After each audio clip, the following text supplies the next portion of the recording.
Well, good morning, everyone. I'm Andrew Reinertz with Art South Dakota, and we're just really excited to have you all with us today and to have the executive director and a longtime volunteer from Harmony, South Dakota with us for the second of our community creativity conversations. For those of you that happened to see our session in Sisseton last fall, you know that the purpose of these webinars is really to highlight organizations that are doing interesting work with using creativity and the arts to build community across different types of communities, different age ranges, and just really thrilled to have Dan and Linda with us today from Harmony, South Dakota. So first, I would like to say thank you to our sponsors who make these webinars possible, the South Dakota Arts Council, as well as the Bush Foundation. Without their support, we couldn't do this, and so we're really thrilled that they believe in this mission and this work. Before we get started, I also need to remind everyone that registration is now open for the May 19th to 21st State Arts Conference.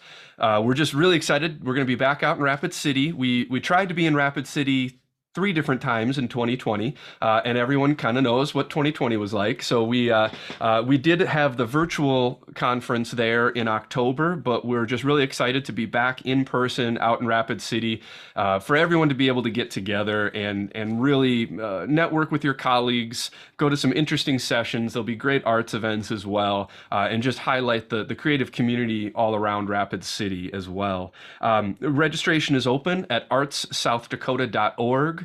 With early bird discount pricing, as well as scholarship availability and student ticket prices, stuff like that. So please check out the State Arts Conference, and we hope to see you in Rapid City.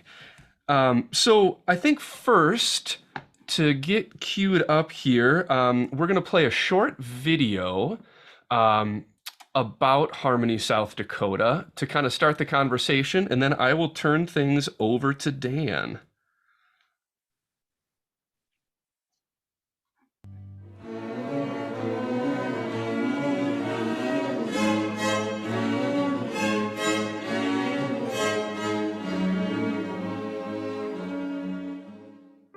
Well, Harmony is an after-school music program where we utilize music to help kids practice and cultivate the life skills they'll need to become compassionate, healthy adults. We always say, treat others the way you like to be treated, and we all are really nice to each other, so that's why I like coming to Harmony. That everybody has value, that everybody deserves to be respected and treated with dignity. How to concentrate, how to be relaxed, and how to play an instrument too. I think it is important for the kids to feel safe and to feel valued. And I think that happens here. We talk about turning our obstacles into opportunities and our problems into possibilities, because every day we practice, we learn something new that was difficult to do just the day before. We can also end up showing you that nothing is really impossible. And you just persevere through the things that are really hard to do, and then you reach your goal. Also, we talk about the importance of belonging, of making a contribution. We empathize with other people's needs and try to help them out with the things that they need. Mr. Dan told us to make a contribution at home, whether that's doing the dishes, helping with younger siblings. Being part of a group means that you have to work together. You have to help other people when they're not understanding the music or understanding where we are. By learning music, they get more focused, they get this discipline because they're doing it in a group setting. How to be responsible, how to be honest, Self-discipline, Setting goals. achieving goals. And of course, all that works towards having a greater love for other people and not just always having our own needs met. Even if you're not related, you are family. And you should treat them as family and in a way love them.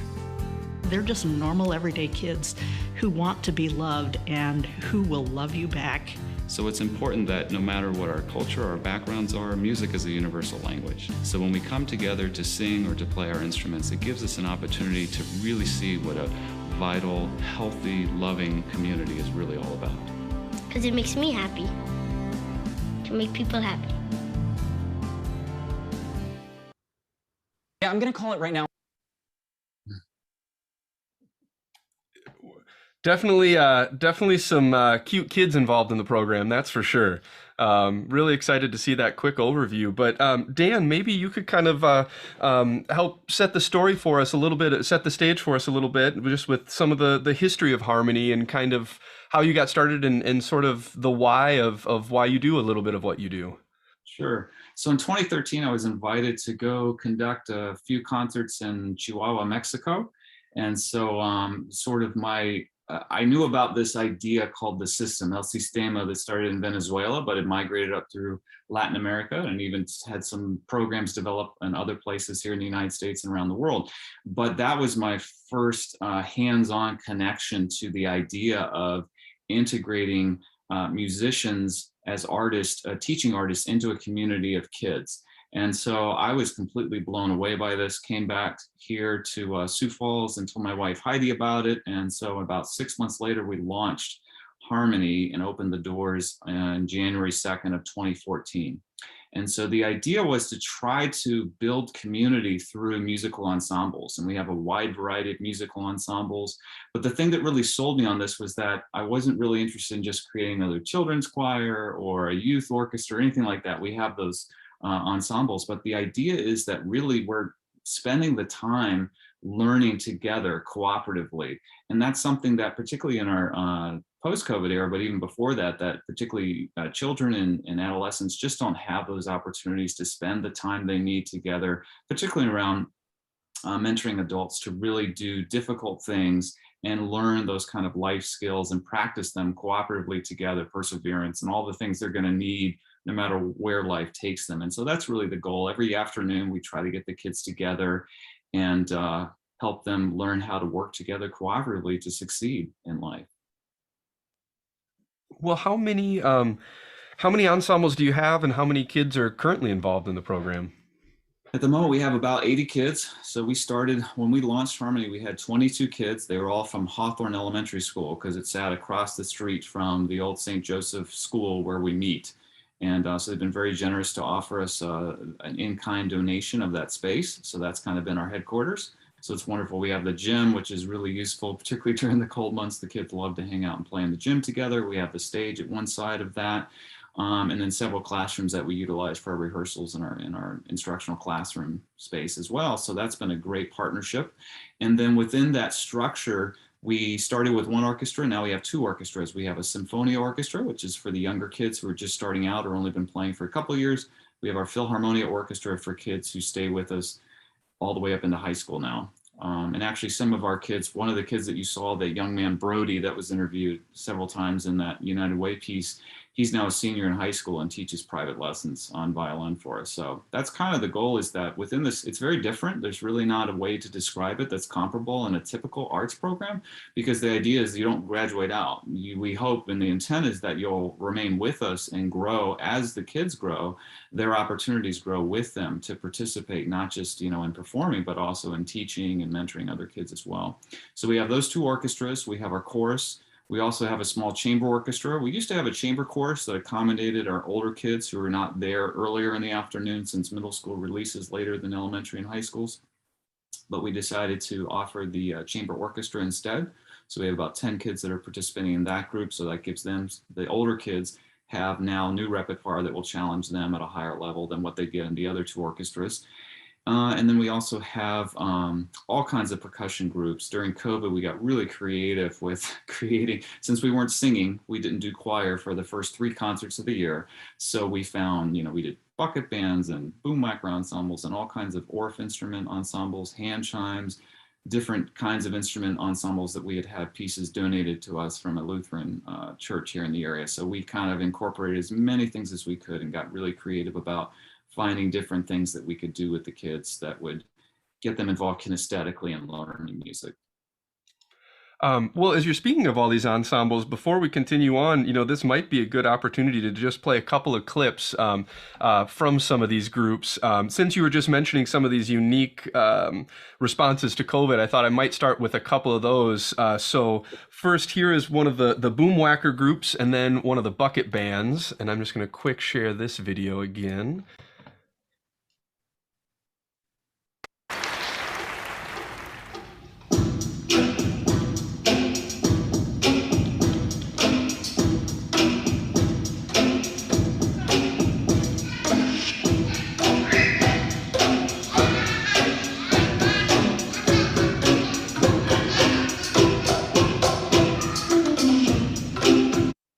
I love it. It's like the I don't know, handbells, but times 100. It's a really unique approach to making sure there's still some ability to make some music. And then here is the bucket group.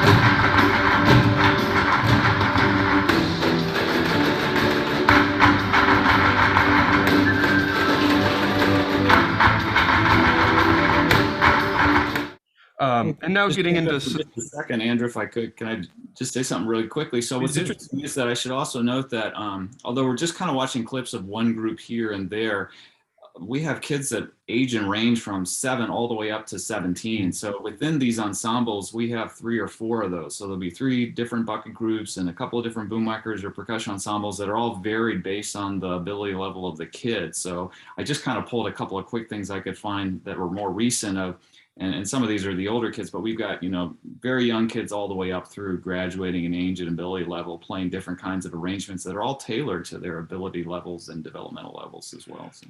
which actually was a question I wrote down that now is probably a good time, but you as a composer, Dan, that certainly helps because then you're able to either, do you do quite a bit of either arranging for the ensembles or composing for the ensembles to help tailor the pieces to the ability levels?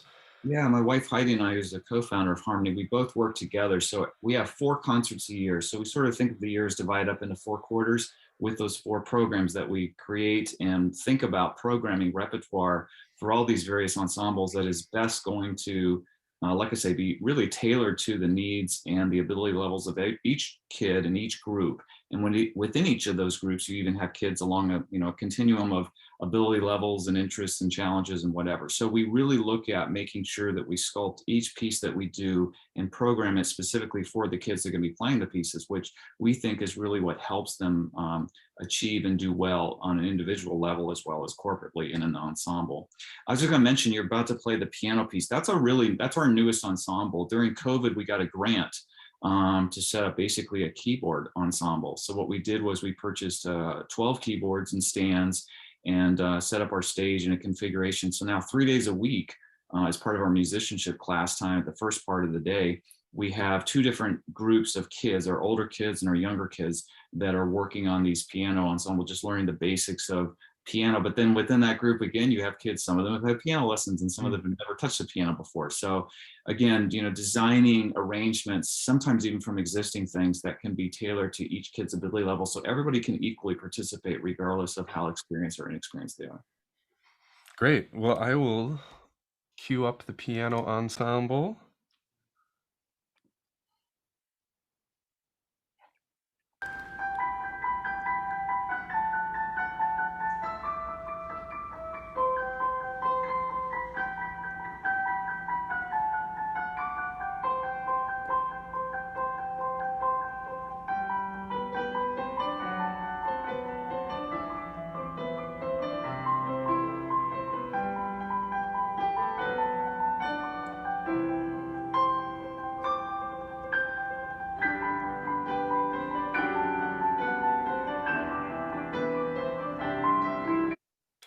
So I love also the 4 hand, or 2 or 4 hands, but the 2 kids at a piano bench too. That's a very I don't know. There's an intimacy there in a way, and you have to really learn the person you're with, and you're sharing a piano, and you're literally sharing the same instrument. So it's no longer I'm the most important, or over here, over there. You're kind of already creating that sort of sense of inclusivity and community, even just with that. It seems like. Yeah, very much. What's interesting is Dr.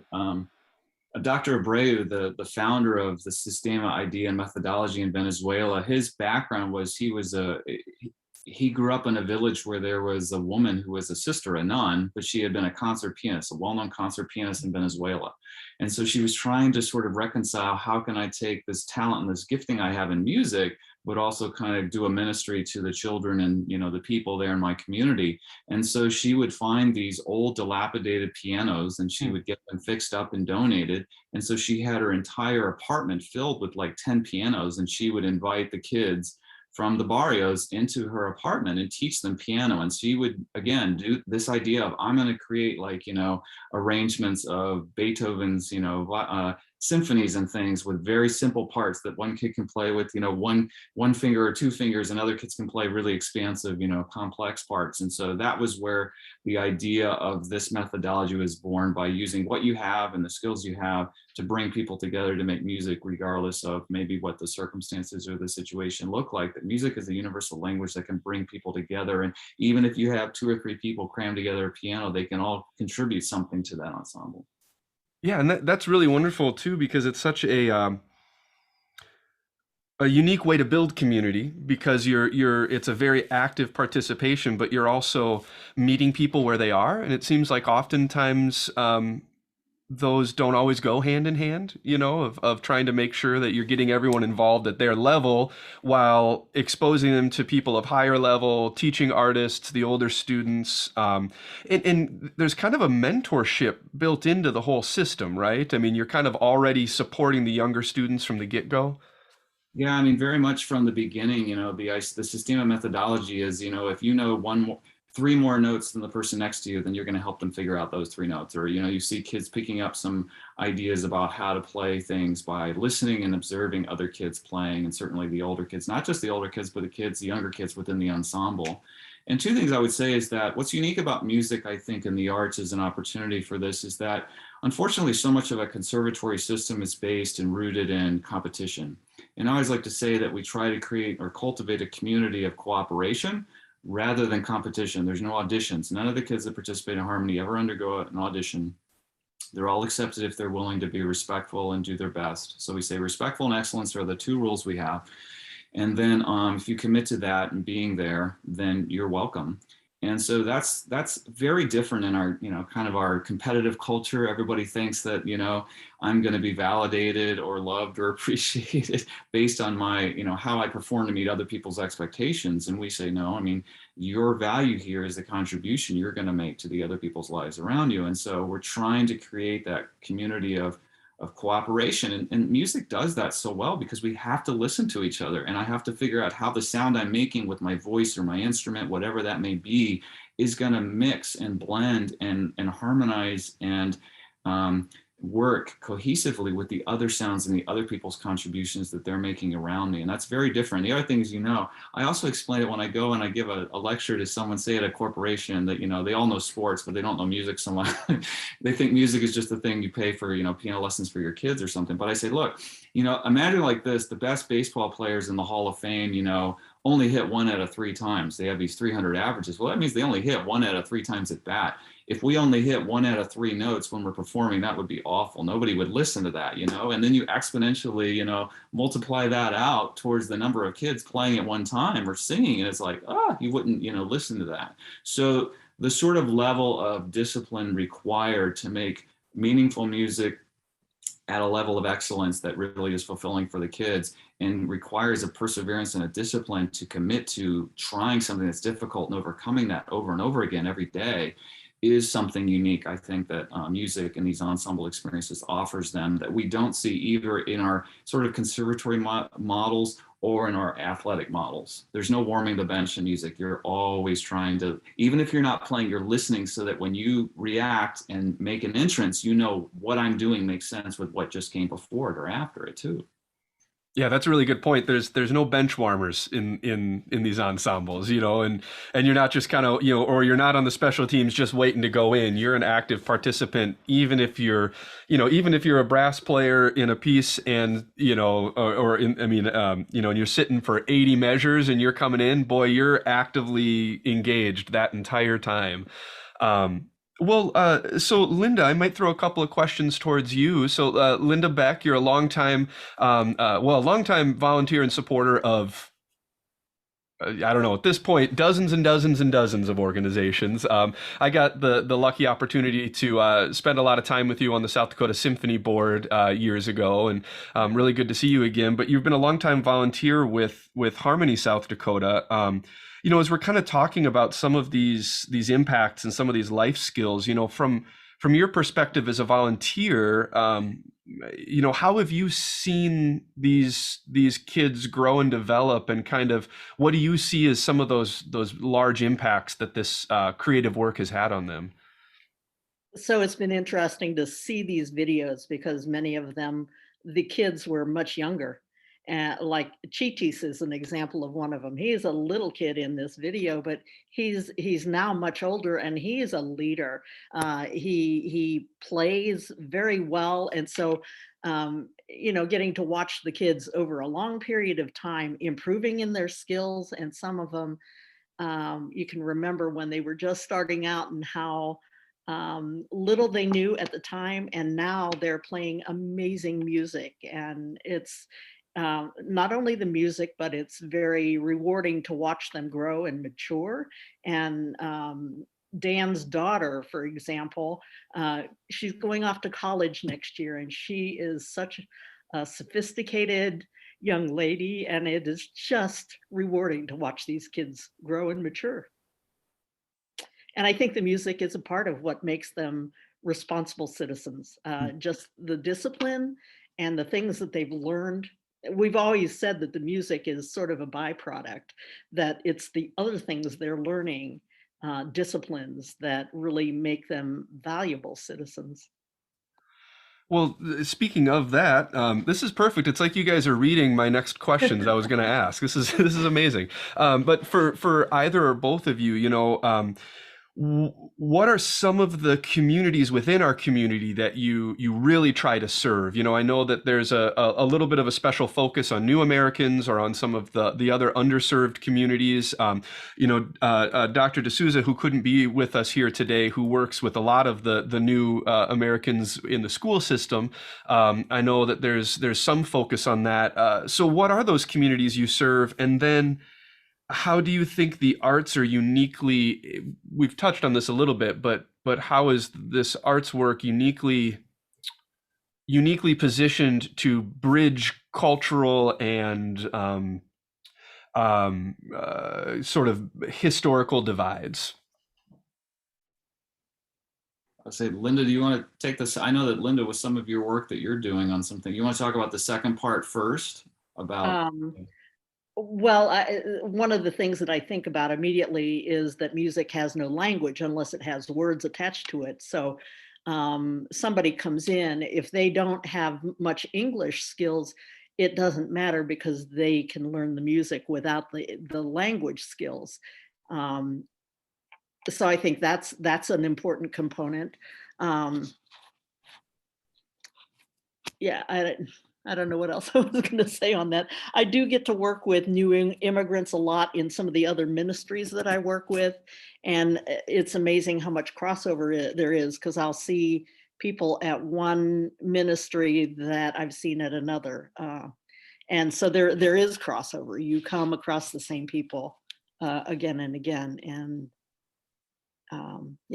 I think Harmony is one of those places where I'll see kids and I'll see their parents in another setting. And yeah, and I would just add that I think that, like Linda said, I mean, particularly with the instrumental music, I mean, music is a universal language. When I'm conducting, in a completely foreign culture, I don't speak the language necessarily.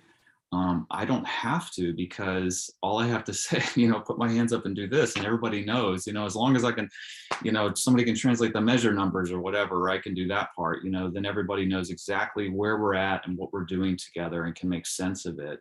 And the other thing that's interesting is that every culture has music.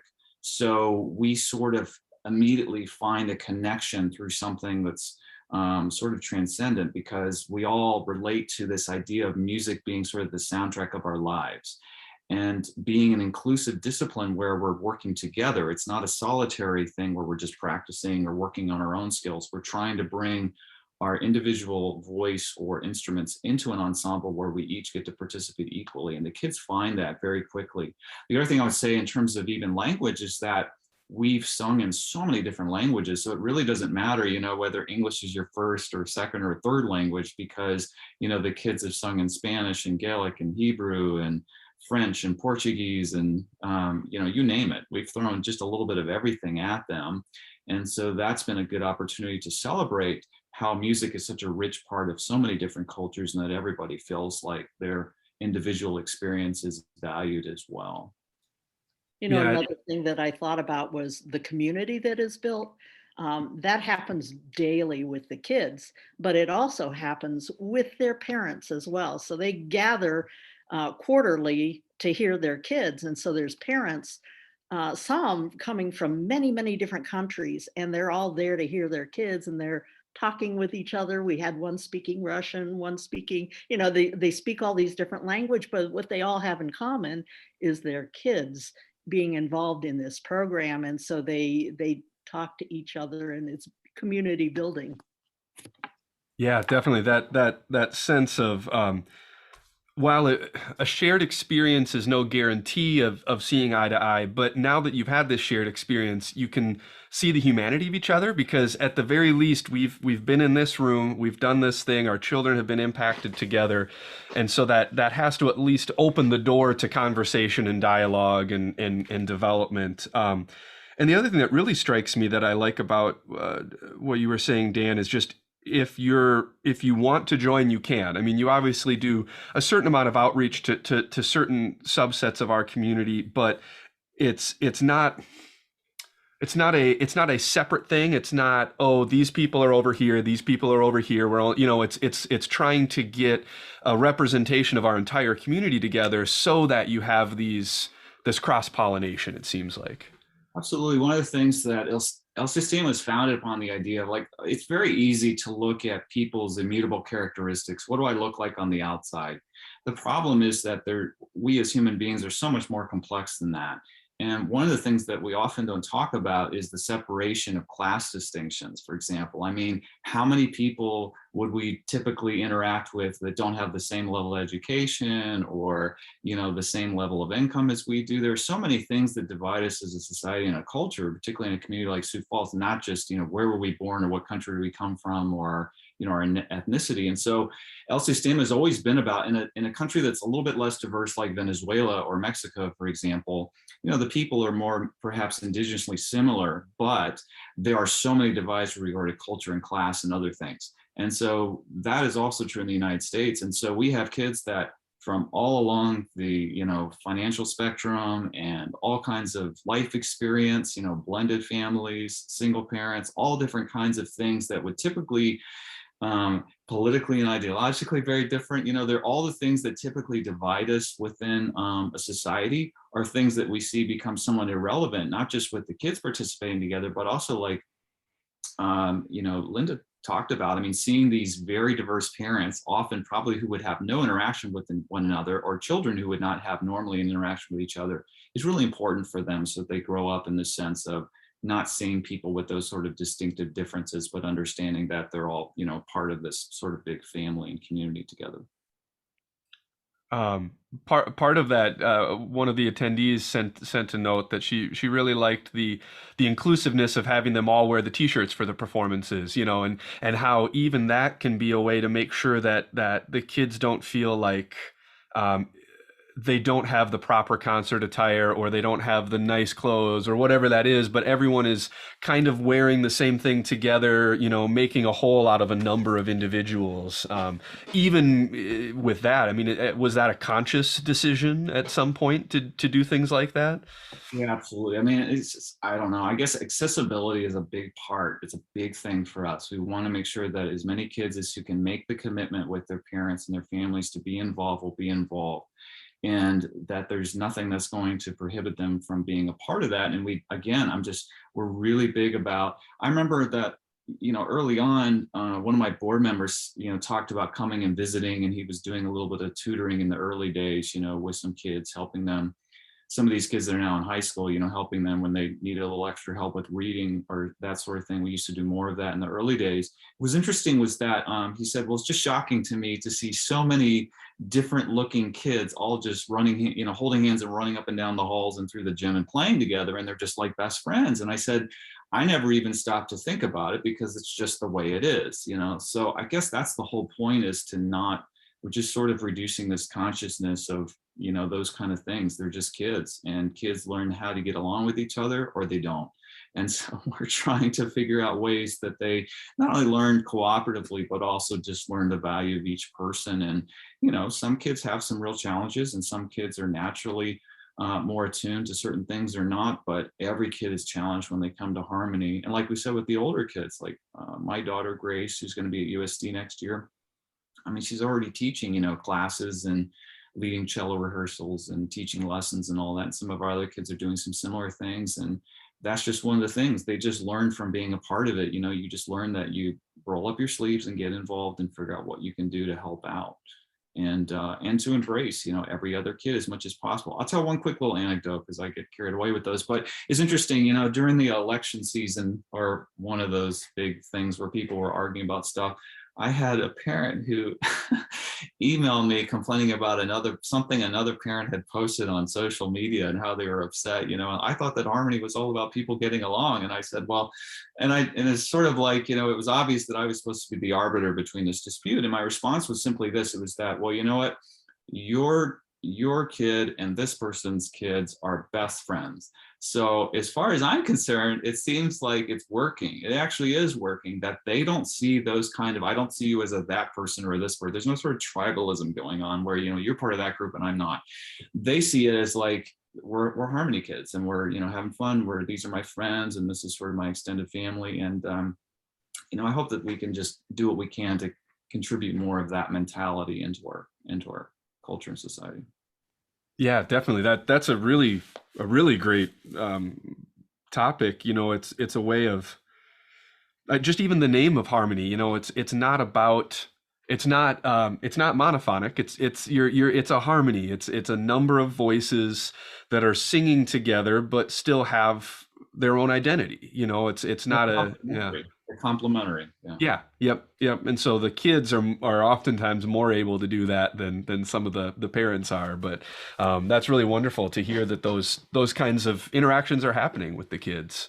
Well, we're still in the middle of a number of a strange 2 years, but you touched on this just a little bit earlier. But how did your organization kind of navigate the pandemic response? You said you started some different types of ensembles and cut back a little bit on the choir, but were you able to continue having rehearsals and having this kind of community building through most of the last 2 years? We were, yeah. When school started back in August of 2020, we went ahead and started back. We actually did 3 weeks before school started just to kind of test the waters and see how things would go. And it was challenging. We instituted some the early days of that stuff, there were many more protocols and things. And we basically were up front. I just said, I don't want to debate it. So if people, here are the things we're doing. And if people are comfortable with that, with their children participating, then by all means, please come and stay involved. And, I had a couple of parents that were upset, didn't think we were doing enough. And I had some parents that were saying we were doing too much. So I figured I must, I always say if I equally offend people, I probably am doing something right. So, but we, navigated through those transitions and were able to continue with the orchestra. We did eliminate choir from our first 3 concerts of 2020 and brought it back on the fourth and final concert in May of 2020. We did bring choir back. But like I said, we filled in with all of these. We had done some percussion ensembles before, but we went, full steam ahead with just doing all that stuff to supplement and fill in the gaps of what we would have done with the choir. And that required a ton more work. And we had to obviously get the equipment and do all the things we had to do. It also required some of the staff to be uncomfortable. It's like, I'm a violin teacher and I have to teach handbells. It's just kind of like, well, that's what it is. But, they really stepped up too. I give them a lot of credit for being willing to adjust to that as well. And, we did modified seating at the concerts and, mass and all kinds of stuff. And then eventually, things sort of dissipated and waned over time with the concern and the issues with COVID. So as of, this school year, 21-22 school year, things have been somewhat back to normal. We actually have had quite a few kids that were gone come back and return because their parents and they were more comfortable with the COVID situation. So yeah, so we've just continued to provide as much as we can, because I think that consistency was important. And even when we were in the shutdown period from March through the summer of 2020, we continued to provide Zoom lessons and meet and greets online with our kids. We just would have, activities where the different groups would get together and log on and play games together and talk about what was happening. And also we continued instruction as well. And so I think all those things were important because continuity is so important for kids. They just need to continue. And COVID has been, I think, unfortunately, very difficult for them, because the stability and the structure that they're so accustomed to is completely ripped out from underneath them, and they weren't sure what to make of that. And so many of these, things that we forget that these going from age to age and the graduations and the different going from this grade to that grade and having these programs and these different things are all part of, celebrating their birthdays and all. These are all parts of sort of our normal progression as we get older. And for children, so much of the year revolves around those things because there's much more novelty to it than there is for us as older folks. And so just trying to, like I said, provide continuity, I say was the key word there for us, that we provide as much as we could for them in whatever ways we could. Yeah, well, it seems like, again, it sort of follows from the whole ethos of your organization of meeting people where they are. And so, you're a little more adept at adapting to the changing situation, because that's kind of the goal the whole time, is to see what the situation is and meet the kids and their needs where they are. Exactly, yeah. Well, Linda, maybe another question for you is just you've been a volunteer since fairly early on, correct? Yeah. About a year and a half in is when I started. So, maybe another question, we've talked a lot about the impacts to the children and to the community building, but, as a volunteer for an arts organization, how do you think you've been impacted by watching this? Has your life been enriched, and what has that meant to you to be involved? Yes. I would say that harmony was one of the most favorite things that I did. And being with the kids and building relationships with them, I loved it, absolutely loved it. And I would come home from 2.5 hours at Harmony, and my husband would say, "Aren't you exhausted?" And I go, "No, I'm energized. I just have been with these kids, and so it became the favorite thing I did. So I loved it. And COVID sort of changed it for me a lot, mostly because, well, I'm older, and so felt like I needed to be more careful to watch for health reasons. And so I quit coming to the choral hour and just Dan and Heidi did this to sort of help protect me, is that I would be just working with one small group at any time. And so that helped to make it safe for me to feel like I could come. And so what I really miss is I'm now only working with mostly the older kids, but I have built a long relationship with them. And it is the younger ones that I don't know as well anymore. And I miss that. And hopefully the time will change when I can get back into, participating with the younger ones again. But I love Harmony. It's why I've been with it such a long time.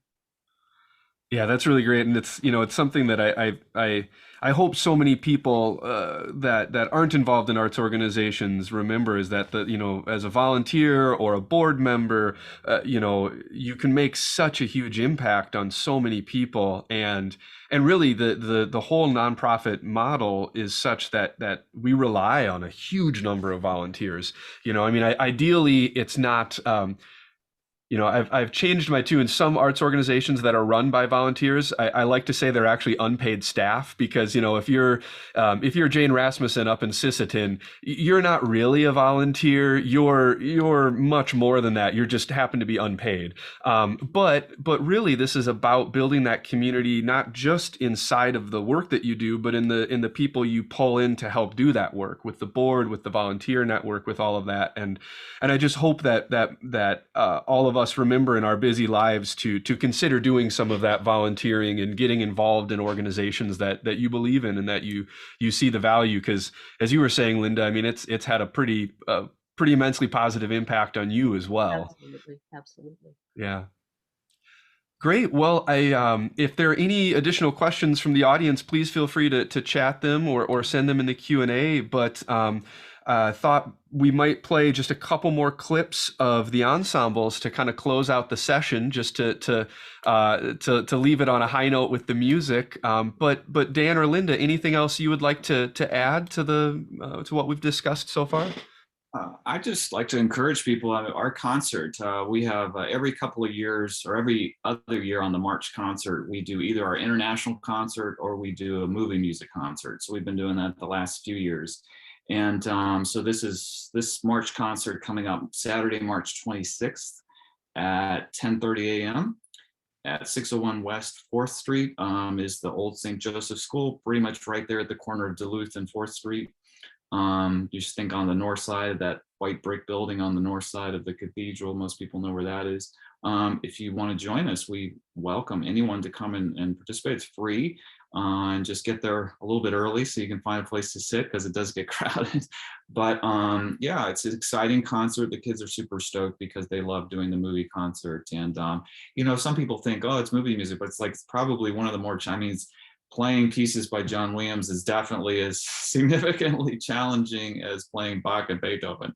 In some cases more so, because, you know, there's a lot of chromaticism and stuff that most, you know, 8, 9, 10-year-olds are not accustomed to playing on their instruments or singing. So that's kind of a challenging thing, but we're really excited about that. So, I mean, it's really different. I think Linda could vouch for this, you know, watching videos and hearing the kids is cool, but coming and being in the space with the kids and their families is I think one of the most unique experiences in Sioux Falls, in this part of the country. And so to come and be in our gymnasium, you saw in some of the clips all the ambient noise. I mean, it's a very unique experience. Everybody just comes in and it's like a celebration. They just have a lot of fun listening to the kids, and the kids are super excited about sharing what they've been working hard on for the last 8 weeks. And so they're playing a lot of repertoire. All kinds of things. Some you'll recognize and some you won't, but I think you'll be inspired and encouraged by seeing and hearing the kids in person.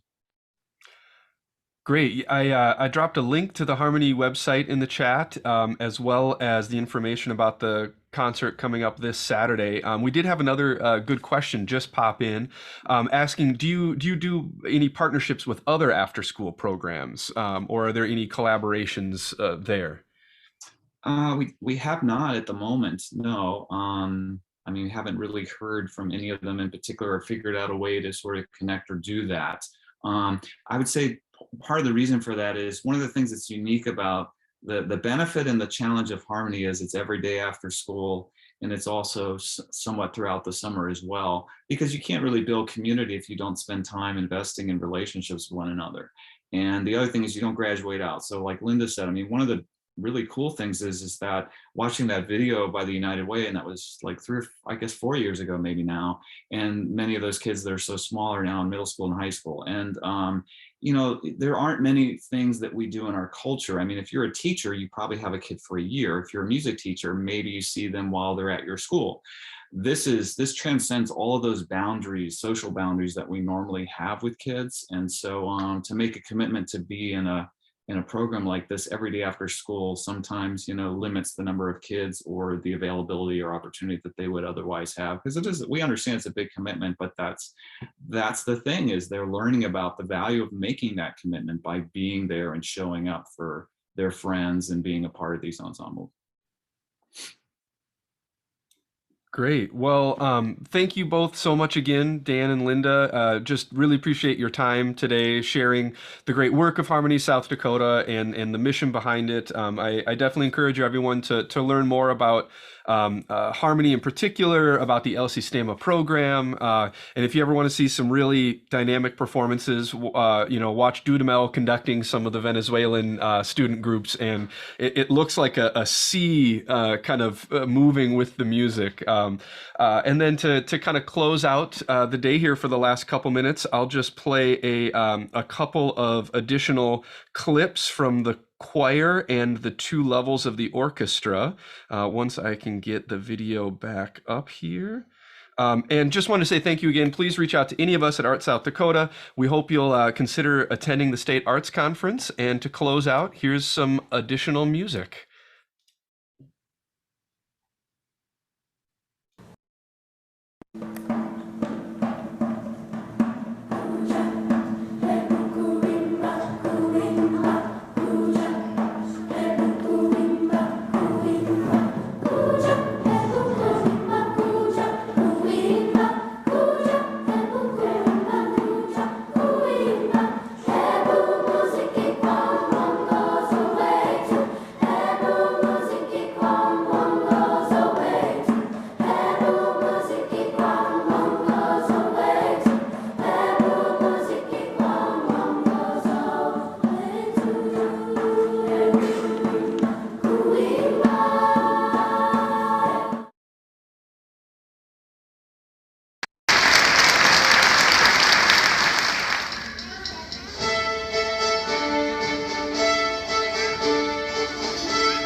Well, great. It's never a bad note to end on some Bach. So really appreciate, again, Dan and Linda, your time today. And thank you for the wonderful work you're doing and for the inspiration you provide to a lot of people around the state.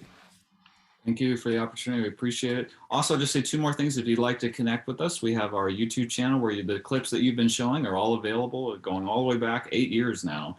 You can check out any of the performances of the kids doing all the various ensembles they participate in. Also have a nice presence on Facebook if you'd like to keep in the loop on what's happening and you'd be notified about when our concerts and all are happening. And the final thing is we do a monthly newsletter that has a lot of good information about the different things that the kids are involved in, interviews with the kids so you can get to know them, profiles, as well as just knowing about our concerts and the different programming that we're providing. I should also just mention, in addition to the ensembles, our younger kids start off in what we call our harmonics program. So that's like an elementary music class for kids that are 7 and 8 years old. And they do that class for 1 year.